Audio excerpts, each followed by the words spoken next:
చల్లపల్లిలో ఒక మేస్త్రి గారు, ఒక ఆయన ఉండేవారు, తాపీ మేస్త్రి గారు.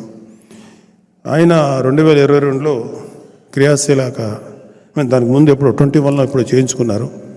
ఆ ఇంట్లో కూడా తెలియదు అతను క్రియాశీల మెంబర్ అనేది, జనసేన సింపథైజర్గానే అతను తెలుసు.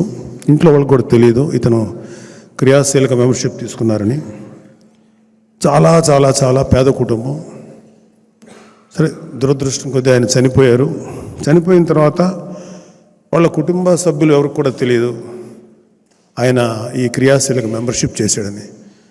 సో ఆ రోజు ఆ కుటుంబాన్ని, ఆ చనిపోయిన వ్యక్తి తాలూకు కుటుంబం గురించి ఎంక్వైరీ చేసి వాళ్ళ కుటుంబ సభ్యులకి ఆ రోజు జనసేన తరఫున 5 లక్షల రూపాయలు ఇస్తే వాళ్ళు చాలా ఆశ్చర్యపోయారు. మాకు తెలియదండి, మా వ్యక్తి ఇలా చేశారు ఇట్లాగని అని. వాళ్ళు ఆ 5 లక్షలు అంటే అత్యంత పేద కుటుంబం, 2 ఆడపిల్లలు,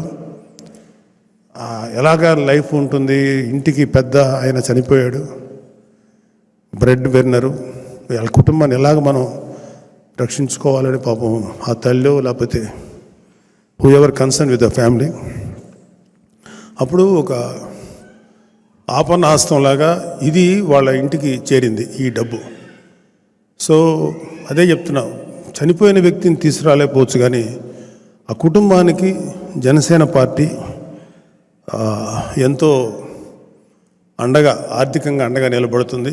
అలాగే ప్లీజ్ సబ్స్క్రైబ్.